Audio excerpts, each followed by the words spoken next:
قوم سمود نے بھی پیغمبروں کو جھٹلایا جب ان سے ان کے بھائی صالح نے کہا کہ تم ڈرتے کیوں نہیں،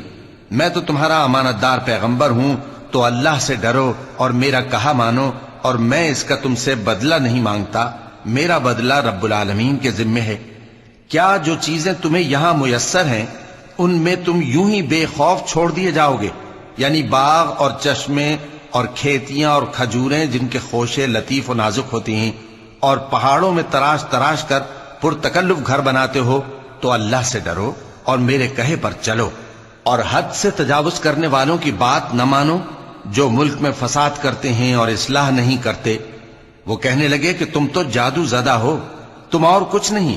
ہماری یہ طرح کے آدمی ہو، اگر سچے ہو تو کوئی نشانی پیش کرو۔ صالح نے کہا دیکھو یہ اونٹنی ہے،